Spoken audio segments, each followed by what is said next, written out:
Hello and welcome. मैं हूं प्रियंका संभव। नई टैक्स रिजीम के लिए ऑप्ट करें या फिर पुरानी टैक्स रिजीम में होगा ज्यादा फायदा? इस सवाल का अगर आप भी जवाब ढूंढ रहे हैं तो बिल्कुल सही वीडियो तक पहुंच चुके हैं, बने रहिए मेरे साथ। अप्रैल और मई का जो महीना होता है, सैलरीड एम्प्लॉयज जो हैं उनसे उनका एचआर और एम्प्लॉयर पूछने लगते हैं कि भाई आप कौन सी टैक्स रिजीम में रहेंगे, ओल्ड चुनेंगे, नई टैक्स रिजीम में जाएंगे, आप किस तरह से अपना टैक्स डिडक्शन करवाना चाहते हैं, आप कब रिटर्न फाइल जब करेंगे तो किस रिजीम में करेंगे। और अब वैसे तो नई टैक्स रिजीम डिफॉल्ट रिजीम है, यानी ये ऑटोमेटिकली सिलेक्टेड रहती है, लेकिन क्या पता आपके लिए शायद ओल्ड टैक्स रिजीम फायदेमंद हो।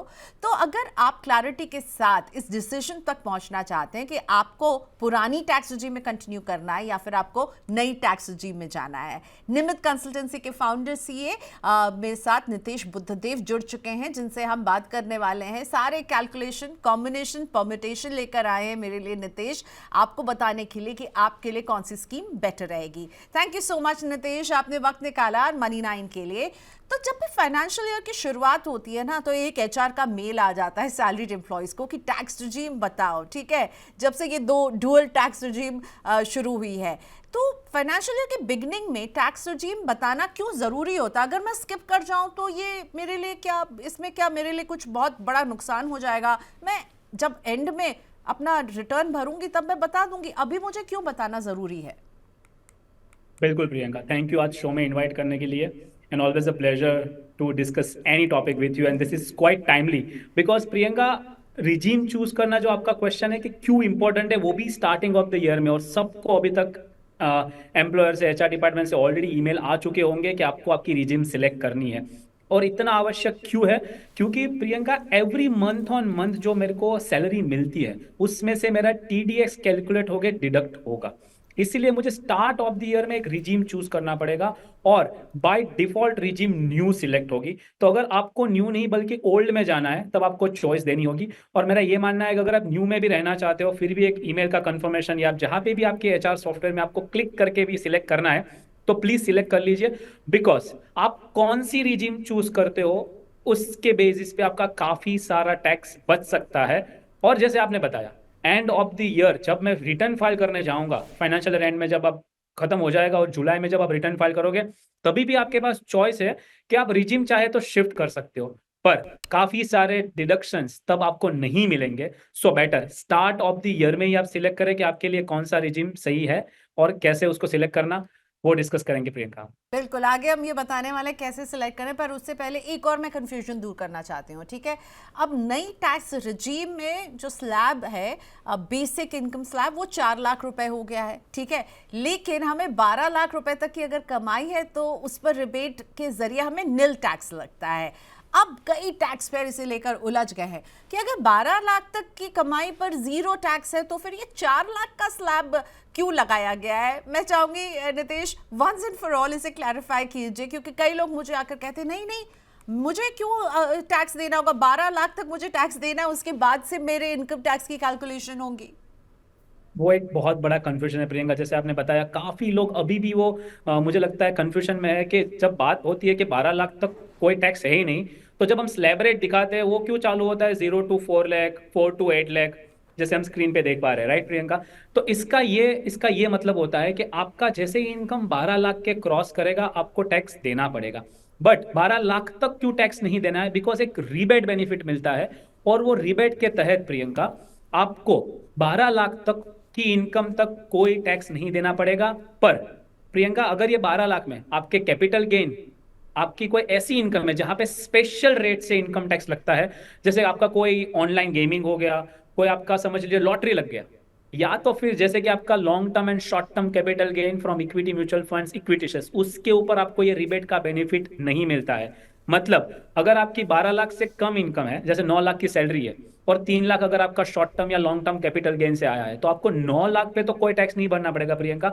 पर बाकी का जो 2-3 लाख ऊपर का जो इनकम है और वो शॉर्ट टर्म या तो लॉन्ग टर्म कैपिटल गेन है, इक्विटी या तो म्यूचुअल फंड से, उसके ऊपर बकायदा आपको टैक्स भरना पड़ेगा। तो ये रिबेट का बेनिफिट नॉर्मल इनकम के लिए है, जो आपकी नॉर्मल इनकम सब इसमें आ गई, जैसे आपकी salary, business and profession, dividend, income from house property, ये सब आ जाता है, पर कैपिटल गेन इसमें नहीं आएगा प्रियंका। तो ये एक भी चार्ज, एक चीज नोट करनी पड़ेगी। तो स्पेशल इनकम अगर हो रही है तो उस पर स्पेशल रेट से आपको जो है टैक्स चुकाने के लिए तैयार रहना होगा। ओके, सो अब जो है नई टैक्स रिजीम को बहुत अट्रैक्टिव बना दिया गया है। जब मैं भरूंगी अपना रिटर्न इस फाइनेंशियल ईयर यानी 25-26 का रिटर्न जब मैं 2026 की जुलाई में भर रही होंगी तो नई टैक्स रिजीम में मुझे बहुत फ़ायदा मिलने वाला है। कितना टैक्स मेरा बचने वाला है नए टैक्स रिजीम को चुनने पर? क्योंकि जो मुझे समझ में आया 12 लाख तक की तो रिबेट जो आपने अभी हमें एक्सप्लेन की, उसमें हम अगर मान लेते स्टैंडर्ड डिडक्शन 75,000, ठीक है, तो 12,75,000 जीरो टैक्स है। लेकिन नई टैक्स रिजीम में अब नए टैक्स वो भी लग रहे हैं, रेट्स भी लग रहे हैं, और ये एक कैलकुलेशन भी नितेश ने हमारे बनाई है। तो मैं चाहूँगी वो कैलकुलेशन को हम दिखाएं और आप बताइए नितेश इस कैलकुलेशन को, क्योंकि आपने इतनी मेहनत करके ये कैलकुलेशन निकाली हमारे लिए। बिल्कुल प्रियंका। सो प्रियंका, ये एक सिंप्लीफाइड टेबल बनाने का इंटेंशन ये है कि लोगों को पता चल सके कि अगर आपने लास्ट टाइम न्यू रिजिम ली थी प्रियंका, और ये टाइम भी आपकी न्यू रिजिम बेनिफिशियल हो रही है, ठीक है, तो आपका कितना टैक्स बच जाएगा। और ये सबके लिए बहुत काम का है, बिकॉज ये समझ लीजिए आपको एक गवर्नमेंट से काइंड ऑफ गिफ्ट मिल गया, बिकॉज टैक्सेशन में चेंजेस हुए हैं। तो सिंप्लीफाई करना चाहूंगा, लास्ट ईयर अगर आपने लास्ट फाइनेंशियल ईयर में न्यू रिजिम लिया था और ये 1 अप्रैल 2025 से जो नया फाइनेंशियल ईयर चालू हुआ उसमें भी अगर आपका न्यू रिजिम है, तो प्रियंका जिसकी 12,75,000 तक की इनकम लास्ट ईयर थी और ये साल भी है, वो लोग लास्ट टाइम तक न्यू रिजिम के अंडर टैक्स भर रहे थे 83,200, और जैसे आपने बताया ये टाइम वो लोग टैक्स भरेंगे जीरो, मतलब उनका 83,200 का फायदा होगा ये साल में न्यू रिजिम ऑप्ट करके। मतलब प्रियंका वो ऑलरेडी नोटिस लोगों ने किया होगा जब उनको अप्रैल एंड में सैलरी आई होगी, और अगर नहीं किया है तो मई एंड में सैलरी देखिए आपकी इन हैंड सैलरी बढ़ गई है। ये कोई मैजिक नहीं हुआ है, बिकॉज आपका टीडीएस कम कटा है, और अगर आपका 12,75,000 तक सैलरी है तो आपका कुछ भी टीडीएस नहीं कटा है, मतलब पूरा 83,200 का टैक्स बच गया है। और 2-3 इनकम की बात करते हैं लेवल की, अगर 15 लाख तक आपका सैलरी है तो लास्ट ईयर आप टैक्स भर रहे थे 1,30,000, ये टाइम आप टैक्स भरेंगे 97,500, उसका मतलब 32,500 का आपका एक सेविंग्स हो जाएगा, उतना आपके हाथ में पैसे ज्यादा आएंगे। अगर आपका 20 लाख सैलरी है तो लास्ट ईयर आप टैक्स भर रहे थे 2,78,200, ये साल आप टैक्स भरेंगे 192,400, मतलब 85,800 का फायदा होगा। अगर आपकी सैलरी 24,75,000 है तो लास्ट ईयर आपने टैक्स भरा था 4,26,400, और ये साल आपको टैक्स भरना होगा 3,12,000, मतलब 1,14,000 रुपीज आपको पूरे साल में आपके हाथ में और आएंगे, क्योंकि इतना टैक्स कम भरना पड़ेगा। और प्रियंका, जिसका भी इनकम 24,75,000 के ऊपर है सबको, मतलब किसी का 50 लाख, 1 करोड़, 2 करोड़, जितना भी इनकम होने दो, मैक्सिमम बेनिफिट इधर मिल रहा है वो 1,14,000 का मिलेगा। ये हमने एक कंप्रिहेंसिव टेबल बनाया है तो सबको पता चले कि ये साल आपको कितने एडिशनल पैसे आपके हाथ में आएंगे compare to the last year, and thanks to the new tax slab. Okay, और इसीलिए अभी जो हमें नितेश बता रहे थे कि आप साल के एंड में बता देंगे तो टीडीएस इसी हिसाब से कटेगा और आपकी इन हैंड सैलरी बिना इंक्रीमेंट के बढ़ जाएगी, क्योंकि आप टैक्स के फ्रंट पर ये टैक्स आप बचा रहे हैं अब न्यू टैक्स रिजीम के नए टैक्स रेट में। नितेश, आई एम श्योर आपको कई बार पूछा जाता होगा ओल्ड टैक्स रिजीम और नई टैक्स रिजीम को चुनते वक्त एज अ टैक्स पेयर किन बातों का ख्याल रखना है। हम वो कैलकुलेशन भी लेकर आएंगे थोड़ी देर में डिडक्शन का, जो कि नितेश ने आपके लिए तैयार किया है। लेकिन मैं नितेश आपसे पूछना चाहूँगी कि आप क्या क्या कहते हो, ये अगर ये है तो आप ओल्ड टैक्स रिजीम में जाओ, क्योंकि हमने लास्ट ईयर भी देखा कि नई टैक्स रिजीम को पसंद करने वाले और इसके तहत रिटर्न भरने वाले ऑलमोस्ट 70% लोगों ने नई टैक्स रिजीम को चुना था। तो मैं जब बैठूं इसको सिलेक्ट करने के पीछे तो मुझे क्या एक लिस्ट बना के अपने पास रखनी चाहिए? बिल्कुल प्रियंका, आपको न्यू रिजीम ऑप्ट करनी चाहिए या ओल्ड रिजीम, वो बहुत ही सिंप्लीफाइड मैनर से हम बताएंगे, पर उसका जो जो क्रक्स है, जो इंपॉर्टेंस है, वो कैसे हमने निकाला है कि आप एट अ पर्टिकुलर लेवल, आपका कितना सीटीसी है वो ऑलरेडी आपको पता है, आपका कितना इनकम है आपको पता है, उसके सामने आप कितने डिडक्शन एग्जेम्पशन क्लेम कर सकते हो। अगर ये दो चीज आपके पास है ना प्रियंका, तो आपको पता चल जाएगा, क्योंकि हमारा वो टेबल है उससे पता चल जाएगा कि आपके लिए ओल्ड रिजीम बेनिफिशियल है कि न्यू रिजीम बेनिफिशियल है। और मैं ऐसा क्यों बोल रहा हूं, बिकॉज हमने वेरियस परम्यूटेशन एंड कॉम्बिनेशन निकाले, बिकॉज अपने दर्शकों को ये ना करना पड़े, और बहुत ही सिंप्लीफाइड, अगर मैं बोलूं प्रियंका 60 सेकेंड्स में उनको पता चल जाएगा कि उनके लिए ओल्ड बेनिफिशियल है कि न्यू। सिर्फ दो चीजें चाहिए, आप लेफ्ट हैंड साइड जैसे देख रहे हो वो है इनकम लेवल, मतलब आपका कितना ओवरऑल नेट टैक्सेबल इनकम है, और सामने आपका कितना डिडक्शन और एग्जाम्शन है, ये दो चीज चाहिए। डिडक्शन एग्जाम्शन प्रियंका सिंप्लीफाई करना चाहता हूं, आपका हाउस रेंट अलाउंस हो गया, आपका अगर आपका कोई हाउसिंग लोन है तो उसके ऊपर आप जो इंटरेस्ट कंपोनेंट देते हो वो हो गया, आपका एटीसी के बेनिफिट्स हो गए, जैसे आपकी लाइफ इंश्योरेंस पॉलिसी का प्रीमियम हो गया, आपका ईपीएफ हो गया, ये सब जोड़ दीजिए, आपका हेल्थ इंश्योरेंस हो गया, अगर आपके पास एजुकेशन लोन है, एनपीएस है, ये सब जोड़ दीजिए और टोटल करिए कि आप कितना डिडक्शन एग्जाम्शन क्लेम कर सकते हो। अगर ये दो फिगर आपके पास है, then you just need 60 seconds to understand कि आपके लिए ओल्ड रिजिम बेनिफिशियल है कि न्यू। उसका मैं दो तीन एग्जांपल देना चाहूंगा।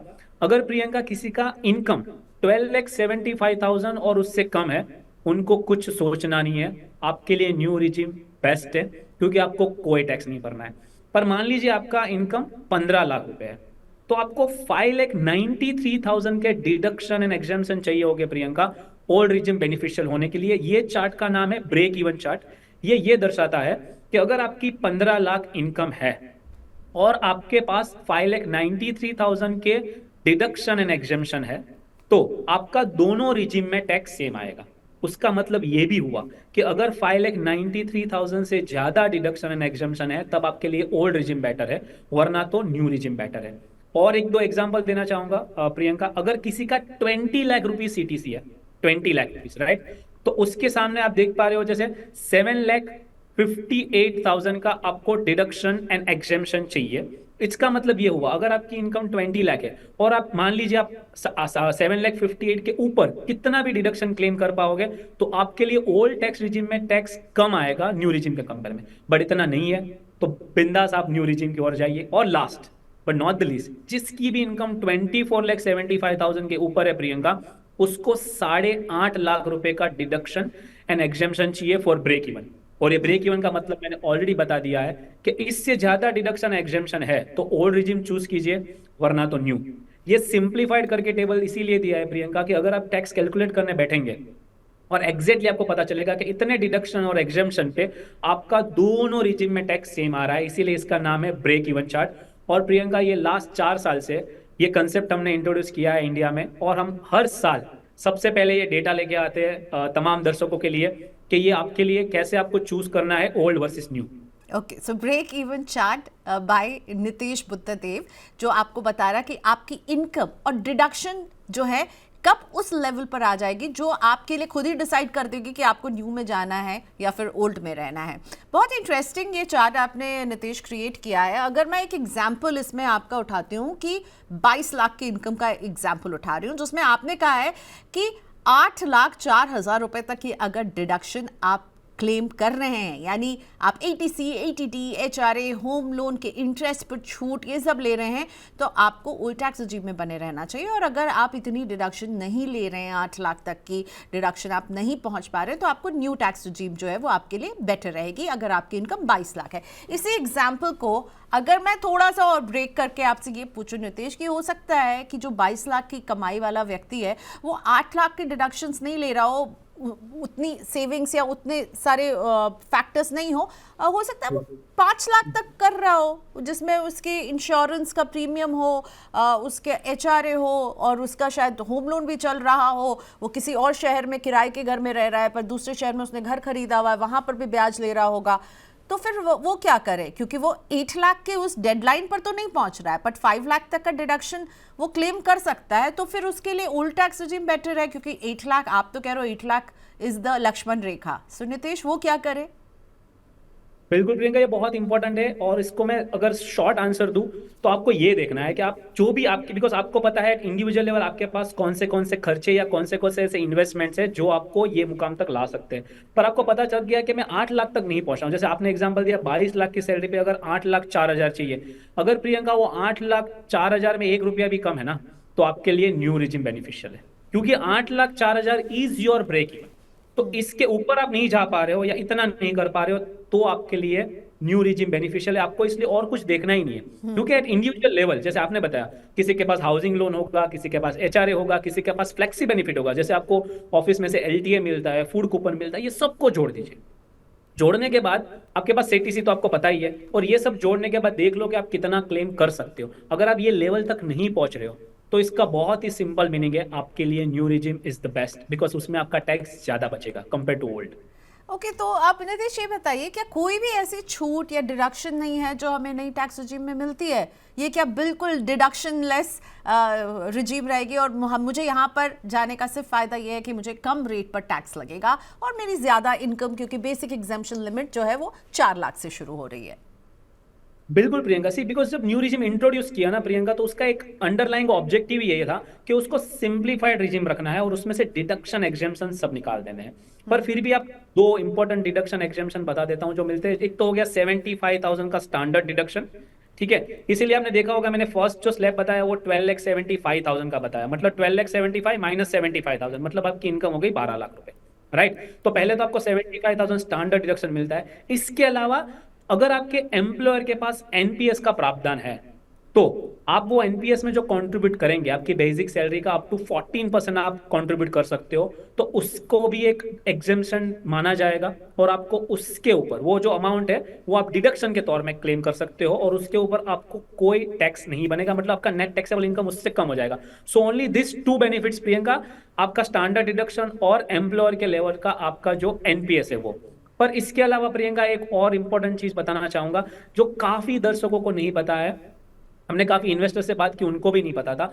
मान लीजिए कि आप न्यू रिजिम में हैं, पर आपके पास एक हाउस है जो आपने किसी को रेंट पे दे रखा है और आपने ये हाउस अगर इंटरेस्ट पे लिया है, मतलब ये हाउस आपने लोन पे लिया है और इसको आप इंटरेस्ट भर रहे हो, तो न्यू रिजिम में भी ये रेंट के सामने आप आपका इंटरेस्ट क्लेम कर सकते हो प्रियंका, और उसका कोई लिमिट नहीं है। मतलब अगर आपका मान लीजिए 6-8 लाख 10 लाख जो भी रेंट आ रहा है आपका, ठीक है, और उसके सामने आपका 4 या 5 लाख रुपए का इंटरेस्ट जा रहा है वो लोन के ऊपर, वो आप न्यू रिजीम में भी क्लेम कर सकते हो। पर याद रखना है ये सिर्फ लेट आउट प्रॉपर्टी के लिए है। अगर आप सेल्फ कंजम्पशन के लिए वो प्रॉपर्टी यूज कर रहे हो तब आपको वो इंटरेस्ट डिडक्शन नहीं मिलेगा। पर किसी को आपने रेंट पे दिया है, आपको उसके ऊपर इनकम आ रहा है, तो वो इनकम के सामने आप जो इंटरेस्ट भर रहे हो, जो ईएमआई भर रहे हो, उसका जो इंटरेस्ट एलिमेंट है वो आप क्लेम अभी भी कर सकते हो न्यू रिजीम में Priyanka. That's very important Nitesh, मुझे भी नहीं इस बात का आइडिया था। सो लाइक वो जो सेक्शन 24 में हमें 2 लाख तक की जो छूट इंटरेस्ट पर मिलती, पर आप कह रहे हो इसमें ये 2 लाख की भी लिमिट नहीं, आप जितना इंटरेस्ट भर रहे हो। राइट, तो वो old regime and new regime दोनों में अवेलेबल है जब मैं property let out let out, ये जरूरी है कि वो प्रॉपर्टी रेंट पर हो और आपका उस पर लोन चल रहा हो, तब भी चाहे आप न्यू टैक्स रिजिम सिलेक्ट करें या ओल्ड टैक्स रिजिम, उसके इंटरेस्ट पेमेंट को आप क्लेम कर सकते हो एज डिडक्शन। बिल्कुल आपकी इनकम के साथ एडजस्ट कर सकते हो और उसका कोई लिमिट नहीं है। मतलब अगर आपका रेंट 6 लाख आ रहा है और आपका इंटरेस्ट भी 6 लाख जा रहा है, पूरा आप जीरो इनकम दिखा सकते हो from that let out property. Okay, अब बताइए होम लोन, ये बहुत ही, आपने होम लोन की बात की तो मैं ये पूछना चाहूँ, होम लोन बहुत ही दिल के करीब है, ठीक है। अगर मेरे पास एक होम लोन है तो क्या मैं उस होम लोन के इंटरेस्ट पर सेक्शन 24 का फ़ायदा लेने के लिए पुरानी टैक्स रिजीम में बनी रहूं? क्योंकि जब मैंने होम लोन लिया था तब मुझे ये फ़ायदा मिल रहा था और मुझे लगा ये बहुत अच्छा फ़ायदा है जो मुझे मिल रहा है, मेरी इनकम उतनी कम हो जाती है और अभी भी मेरा होम लोन चल रहा है, ठीक है। मैं दूसरे डिडक्शन को छोड़ दे रही हूँ क्योंकि मेरे पास होम लोन है। क्या ये एक रीज़न है कि मैं पुरानी टैक्स रिजीम से ही स्टिक करूँ? बिल्कुल प्रियंका, काफी लोगों को ये क्वेश्चन आ रहा है कि अभी तक मेरे को होम लोन पे जो बेनिफिट मिल रहा था अभी नहीं मिलेगा। पर प्रियंका ऐसा बिल्कुल नहीं है, बिकॉज मैं जब ये आपने देखा होगा, अगर लोएस्ट स्लैब देखिए आप मेरे चार्ट में तो 5,44,000 का है और हाईएस्ट स्लैब आप देखेंगे तो 8,50,000 का है। इसके अंदर मैंने सारे डिडक्शन जोड़ लिए। अगर आपका इंटरेस्ट, क्योंकि आप मैक्सिमम सेल्फ ऑक्यूपाइड प्रॉपर्टी पे तो 2 लाख का इंटरेस्ट ही क्लेम कर पाएंगे, ठीक है। तो प्रियंका वो 2 लाख आपके आप क्लेम भी कर लो और मान लीजिए उसके साथ और कुछ भी जोड़ लो, जैसे आपने 1.5 लाख का एटीसी जोड़ दिया, 50,000 का ATD which is health insurance premium ये जोड़ दिया, पर आप वो लेवल तक पहुंच ही नहीं रहे हो जो मेरा ब्रेक इवन पॉइंट है। तो आपके लिए वो हर जितने भी लेवल पे आप बात करेंगे वो सबके लिए मेरे लिए न्यू रिजीम ही बेनिफिशियल है। तो आपको लग रहा है कि शायद मेरे को ये इंटरेस्ट का बेनिफिट नहीं मिल रहा है, ऐसा बिल्कुल नहीं है। बिकॉज वो इंटरेस्ट क्लेम करने के बाद भी अगर मैं ओल्ड रिजीम में आपका टैक्स कैलकुलेट करूं तो वो ज्यादा आएगा कंपेयर टू न्यू रिजीम। इसके लिए मैं न्यू रिजीम में रहूंगा और ओल्ड रिजीम में नहीं जाऊंगा। तो आपको कुछ नहीं सोचना है, सिंप्लीफाइड रखना है कि अगर मेरा ब्रेक इवन चार्ट मेरे पास है, ऑफकोर्स आप स्क्रीनशॉट ले लीजिए, आप सेव कर लीजिए वीडियो को, बिकॉज अगर आपके पास ये चार्ट है तो आपको पूरे कन्विक्शन से पता चल जाएगा कि आपको ओल्ड में रहना है या न्यू में रहना है। बिकॉज आपको आपकी इनकम पता है, आपके खर्चे और आपके इन्वेस्टमेंट पता है, आपके फ्लेक्सी बेनिफिट्स पता है, आपको ये 2 फिगर चाहिए, दैट्स इट। तो डिडक्शन की मोह माया को अगर छोड़ना है तो नितेश बुद्धदेव के इस चार्ट को देखिए और उस मोह माया में पड़ना ही नहीं है। नई टैक्स regime में कम टैक्स दर जो है आपकी टैक्स लाइबिलिटी को कम कर देगा। तो यानी नितेश, आपने बताया कि एनपीएस की छूट हमें अगर न्यू टैक्स regime में मिल रही है तो वो सिर्फ और सिर्फ अगर मैं इन्वेस्ट कर रही हूँ वो नहीं मिलेगी मुझे, सिर्फ और सिर्फ एम्प्लॉयर अगर मेरे लिए निवेश कर रहा होगा। और उसमें कुछ लिमिट है क्या कि सीटीसी का इतना परसेंटेज या कुछ, और सिर्फ बहुत क्लियरली ध्यान रखिएगा, एनपीएस की छूट नई टैक्स regime में है लेकिन एम्प्लॉयर कॉन्ट्रीब्यूशन में। मैं चाहूंगी नितेश ये एम्प्लॉयर कॉन्ट्रीब्यूशन को थोड़ा और क्लैरिफाई कर दीजिए आप प्लीज। बिल्कुल प्रियंका, जैसे जैसे एक प्रोविडेंट फंड होता है, इसमें एम्प्लॉयर एम्प्लॉय दोनों कंट्रीब्यूट करते हैं। इसी तरह से एक एनपीएस का प्रावधान भी, अगर आपके एम्प्लॉयर ऑफिस में आपको एनपीएस का अगर ऑप्शन है, आप खुद से कंट्रीब्यूट करते हैं उसकी बात नहीं कर रहा हूं, जैसे आपके पास ऑफिस में एनपीएस का प्रावधान है, एनपीएस स्कीम अवेलेबल है ऑफिस में आपके, तो उसमें आपके बेसिक सैलरी का प्रियंका अप टू 14% आप निवेश कर सकते हो। ये साल से up to 14% of basic salary आप निवेश कर सकते हो। और वो जो भी अमाउंट निवेश करोगे, आप निवेश करोगे मतलब आपका एम्प्लॉयर आपकी सैलरी में से डिडक्ट करके वो एनपीएस में इन्वेस्ट करेगा, ठीक है। तो अगर वो आप करते हो तो वो चीज भी आपके डिडक्शन में जुड़ी जाएगी। और न्यू रिजिम, ओल्ड रिजिम, दोनों में इसका बेनिफिट आपको मिलेगा। पर ओल्ड रिजिम में up to 10% of your basic salary and in new regime up to 14% of your basic salary आप कंट्रीब्यूट कर सकते हो ये एनपीएस में। बट प्रियंका, एक बात बताना चाहूंगा, जस्ट बिकॉज कि मुझे टैक्स सेविंग मिल रहा है न्यू रिजिम या ओल्ड रिजिम में, उसका रीजन नहीं होना चाहिए कि मैं एनपीएस में जा रहा हूं। मुझे प्रॉपर्ली थरली अंडरस्टैंड करना पड़ेगा, क्योंकि उसमें काफी सारे चीजें वो ध्यान में रखनी पड़ेगी। 60 साल तक उसका लॉक इन है, फिर उसका टैक्सेशन देखना पड़ेगा, एग्जिट पे उसका क्या टैक्सेशन है, और उसका रिटर्न भी देखना पड़ेगा। तो अगर प्रोडक्ट को आप समझ रहे हो और आपको लग रहा है कि उसमें आपको इन्वेस्टेड रहना है लॉन्ग टर्म के लिए, तभी वो एनपीएस को चुने, वरना जस्ट फॉर सेविंग टैक्स उसको ना चुने। ओके, मैंने कहा ना कि टैक्स छूट का जो मोह माया है उससे दूर रहिए और अपनी फिनेंशियल प्लानिंग को देखना ज़्यादा इंपॉर्टेंट है। ओके नितेश, ये सवाल अगेन बहुत सारे टैक्स पेयर फंसते हैं, क्या हर साल कोई टैक्स पेयर अपनी टैक्स regime को स्विच कर सकता है? हो सकता है इस साल मैंने ओल्ड टैक्स regime में दिया, अगले साल मैं न्यू में देना चाहूँ, और सिमिलरली क्या मैं इसे स्विच कर सकती हूँ बिटवीन द टू स्कीम, या फिर मैंने एक बार जो चुना मुझे उससे ही स्टिक करना है? प्रियंका, आप बहुत लकी हो, आप हर साल कर सकते हो। मैं जिंदगी में 2 ही बार कर सकता हूँ। मैं ऐसा क्यों बोल रहा हूँ? If you are a salaried employee, आप एवरी ईयर आपकी रिजिम स्विच कर सकते हो। मतलब ये साल आपने न्यू ले ली, नेक्स्ट ईयर आपको लग रहा है आपके लिए ओल्ड बेनिफिशियल है, आपने स्विच कर लिया। बट अगर आपका रिटर्न आप बिजनेस एंड प्रोफेशन के अंडर फाइल करते हो तो जिंदगी में सिर्फ 2 ही बार आप स्विच कर पाएंगे। तो आपको बहुत ही ध्यान रखना होगा कि आपको कौन सी रिजिम चूज करनी है। पर अगर आप सैलराइड हो तो गुड न्यूज ये है कि आप एवरी ईयर आपकी रिजिम सिलेक्ट कर सकते हो Priyanka. And not only that Priyanka, जब आप रिटर्न फाइल करने जाओगे तब वापस से भी आप स्विच कर सकते हो। मान लीजिए किसी ने अभी न्यू रिजिम सिलेक्ट कर ली, या उसको टाइम ही नहीं मिला, उसका बाय डिफॉल्ट न्यू सिलेक्ट हो गया, जब जुलाई 2026 में वो रिटर्न फाइल करेंगे तभी भी वो चाहे तो ओल्ड रिजिम सिलेक्ट कर सकते हैं। पर अभी आपके पास ऑलरेडी इंफॉर्मेशन है तो अभी ही चूज कर लीजिए, तब तक राह मत देखिए। But yes Priyanka, it's very important कि बीइंग अ सैलराइड आप हर साल चेंज कर पाएंगे, which is more beneficial for you. But as a business and profession अगर कोई रिटर्न फाइल कर रहा है तो सिर्फ 2 times in a life time. In fact आपने मेरा नेक्स्ट क्वेश्चन जो था उसका भी जवाब दे दिया कि भाई अगर मैंने ईयर के बिगनिंग में भी नहीं किया तो मैं रिटर्न फाइल करते वक्त भी अपने हिसाब, ये फ्लेक्सिबिलिटी है। सो अब ओल्ड टैक्स regime को क्या फाइनल उसकी स्लैब्स देखिए कितने कम है, 3 स्लैब वहाँ पर नज़र आएंगे, क्या इसका फाइनल बाय बाय हो गया है नितेश? अब क्या ये अब जो है बहुत कम लोग इसे ऑप्ट करते हुए नजर आएंगे क्या? आप क्या देख रहे हैं? आपने इतने लोगों के रिटर्न फाइल करवाए होंगे, और आपको क्या ग्राउंड में आपको क्या फीलिंग आ रही है कि old tax regime is like done and over with, हम लोग ये इसको बाय बाय अब कह दें? नो प्रियंका, मैंने एक बहुत ही इंपॉर्टेंट ब्लॉग लिखा था, मैंने बोला old regime is still not dead. तो मैं आपको भी बताना चाहूंगा क्यों। मैं ऐसे बोलूंगा, तकरीबन ये जो मुझे लगता है ये आपका जो शो भी जो दर्शक देख रहे हैं, अराउंड 80 to 90% लोगों के लिए शायद न्यू रिजिम बेनिफिशियल होगी। पर आपको ये 60 सेकंड का एनालिसिस करना है। अब मैंने जो एनालिसिस किया है हमारे क्लाइंट्स में, या जो मेरे प्रोस्पेक्टिव इन्वेस्टर्स एंड क्लाइंट है उसमें, तकरीबन 20% ऑफ द क्लाइंट में अभी भी ओल्ड बेनिफिशियल है प्रियंका। ऐसा क्यों? क्योंकि अगर आप प्रॉपरली प्लानिंग करें, मान लीजिए आप दोनों हस्बैंड एंड वाइफ सैलराइड हो, तो आप देख लीजिए कि शायद एक में आप ओल्ड रिजिम ऑप्ट करें, एक में न्यू करें। जिसमें आप ओल्ड ऑप्ट करना चाहते हो उसमें पूरा एचआरए, आपका life insurance premium, health insurance premium, बाकी सब इन्वेस्टमेंट आप एक जन में कर सकते हो, और दूसरे में से आप न्यू रिजिम ऑप्ट कर सकते हो। तो थोड़ा प्लानिंग करना पड़ेगा। तो अभी भी शायद किसी लोगों के लिए, मतलब एटलीस्ट 20% हमारे केस में तो हमने देखा है, काफी लोगों के लिए अभी भी ओल्ड बेटर है। बिकॉज प्रियंका, आपके फ्लेक्सी बेनिफिट्स, आपके HRA, किसी का हाउस का रेंट काफी ज्यादा होगा तो वो हाउस रेंट अलाउंस, आपके एजुकेशन लोन, ऐसे 50 तरीके डिडक्शन एग्जेम्पशन अभी भी ओल्ड रिजीम में अवेलेबल है।